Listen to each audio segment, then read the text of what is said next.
रुख करेंगे कराची का, जहां मुश्किल इत्तलात सिंध मुर्तज़ा वहाब मीडिया से बात कर रहे हैं।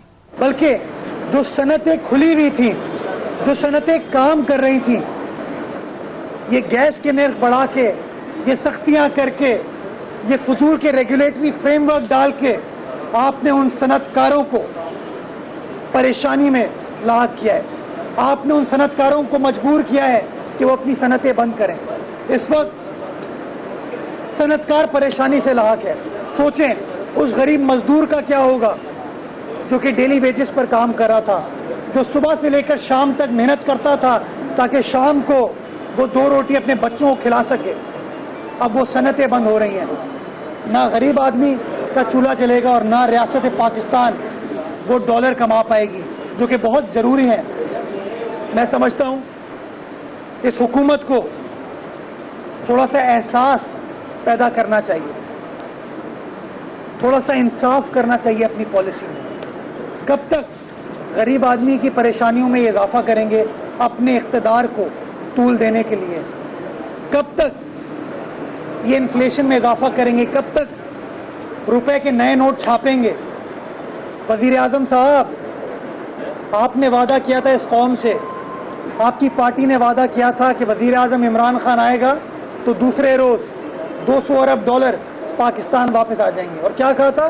पहले 100 अरब डॉलर IMF को, वर्ल्ड बैंक को मुंह पे मारेंगे और बाकी 100 अरब डॉलर आवाम की फलाह बहबूद में खर्च होंगे। आज आवाम ढूंढ रही है, 22 करोड़ आवाम, कि वो 200 अरब डॉलर कहाँ हैं। वो ढूंढ रही है वजीर आजम इमरान खान नियाज़ी साहब के वादे जो उन्होंने 25 जुलाई से पहले किए थे। मुझे अफसोस के साथ कहना पड़ता है, उन्होंने किसी वादे के साथ वफा नहीं किया, किसी वादे के साथ उन्होंने सच्चाई नहीं दिखाई। इसकी वजह क्या है? ये बड़ी अहम चीज़ है।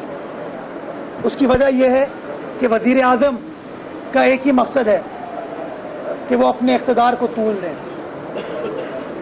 उनका एक ही मकसद है कि आवाम की चीखें निकलती हैं तो निकलें, वो वजीर आजम रहें, वो शेरवानी पहन कर बैठें, वो तमाम मराद, तमाम फैसिलिटीज़ एंजॉय करें, लेकिन गरीब परेशानी में लायक हो, परेशानी में मुब्तला हो। वजीर आजम बजाय इसके कि उमूर मुमलिकत पर तवज्जो दें, बजाय इसके कि वजीर आजम पाकिस्तान की रियासत को जो खदशात लाहक है, मुआशी एतबार से ख़तरात लाहक हैं, उन पर तवज्जो दें, वो मसरूफ़ हैं अपोजिशन जमातों के MPs को तोड़ने में, वो मसरूफ़ है हॉर्स ट्रेडिंग में। क्या वजीर आजम पाकिस्तान का ये काम रह गया है? वो मसरूफ़ है ज़िमनी इंतखाबात में हिस्सा लेने में। आप मुझे बताइए कि इतना अहम बजट पर बहस चल रही है कौमी असेंबली में और वजीर आजम सब कुछ छोड़ के घोटकी तशरीफ लाते हैं। क्यों? क्योंकि उनको घोटकी के ज़िमनी इंतखाबात में पाकिस्तान पीपल्स पार्टी के मैंडेट को रोकना है, ज़िमनी इंतखाबात में असरअंदाज होना है।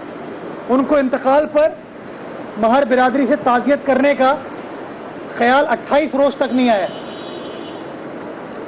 28 रोज़ तक उन्होंने ताज़ियत नहीं की।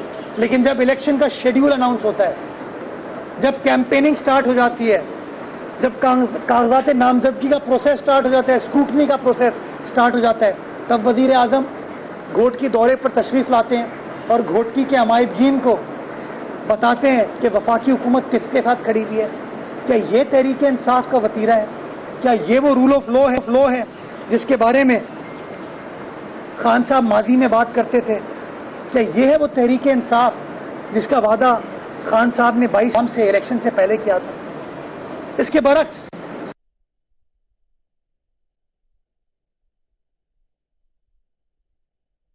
सिंध मुर्तज़ा वहाब मीडिया से गुफ्तगू कर रहे हैं। उनका कहना यह था कि घोटकी आने के बाद वज़ीर आज़म की जानिब से ये कोशिश की गई कि किसी तरीके से ज़िमनी इंतखाब पर असरअंदाज हुआ जा सके। उनकी तमाम तर कोशिशें आवाम को रिलीफ देने के लिए नहीं बल्कि उनको परेशान करने के लिए है। 10 माह में जो नए पाकिस्तान के वादे पूरे किए गए उससे आवाम परेशान हो गए। रिहाइशगाह जो कि कराची डिफेंस में वाक़ है उसमें तशरीफ लेकर गए। इस मीटिंग का मकसद इलेक्शन नहीं था, बाई इलेक्शन नहीं था।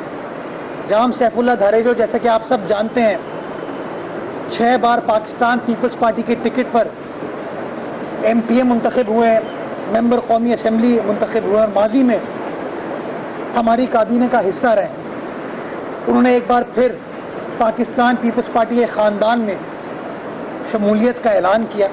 उस सिलसिले में ये मीटिंग हुई, उस सिलसिले में मीडिया से बात की गई।